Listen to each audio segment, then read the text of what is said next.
आपल्या लाडक्या बहिणींसाठी एक महत्त्वाची आणि आनंदाची बातमी आहे। दिवाळीचे एक खास गिफ्ट आपल्या बहिणींना मिळणार आहे। या व्हिडिओमध्ये आपण या गिफ्टची सविस्तर माहिती पाहणार आहोत। कोणाला मिळणार, अर्ज कसा करायचा आणि याची संपूर्ण माहिती आपण बघणार आहोत। लक्षात घ्या, सरकारकडून आता तुमच्या लाडक्या बहिणींच्या खात्यात ॲडव्हान्स पैसे जमा होत आहेत। नोव्हेंबर आणि ऑक्टोबरचे 7,500 रुपये 10 ऑक्टोबर पर्यंत मिळणार आहेत। त्याच सोबत आता मंत्री उदय सामंत यांनी महिलांना मोबाईल गिफ्ट देण्याची घोषणा केली आहे। या मोबाईल गिफ्टची सविस्तर माहिती बघूया। सर्वप्रथम दिवाळीचे गिफ्ट म्हणजे 10 ऑक्टोबर पर्यंत जमा होणारे 7,500 रुपये आणि 3,000 रुपयांचा बोनस।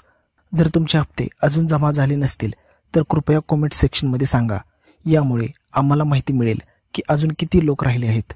कोकणातील राज्य ग्रामीण अभियानाअंतर्गत 2400 महिलांना मोबाईल गिफ्ट दिला जाणार आहे, अशी मोठी घोषणा उदय सामंत यांनी केली आहे। ज्या महिला या योजनेत कार्यरत आहे त्यांना मोबाईल मिळणार आहे। हा मोबाईल कोणत्या प्रकारचा आहे याबद्दल अद्याप माहित नाही, परंतु ही घोषणा खूपच मोठी आहे। याचबरोबर आपण गॅस सबसिडी बद्दल सुद्धा माहिती घेणार आहोत। ज्या महिला अजूनही गॅस सबसिडीच्या प्रतीक्षेत आहेत त्यांना लवकरच पैसे मिळणार आहेत। तुम्हाला किती पैसे मिळाले याबद्दल कमेंट करून कळवा। जर तुमचे रेशन कार्ड फोडले असेल तर दोन्ही भावांना योजनेचा लाभ मिळणार नाही, म्हणून एकत्र राहा आणि एकाच कार्डवर लाभ घ्या। लक्षात ठेवा, 7,500 रुपयाचे हप्ते आणि 830 रुपये गॅस एजन्सीचे असे मिळून पैसे तुमच्या खात्यात जमा होतील। कोणत्याही योजनेबाबत शंका असल्यास कमेंट सेक्शन मध्ये विचारू शकता। पुढच्या व्हिडिओमध्ये भेटूया। तोपर्यंत जय महाराष्ट्र।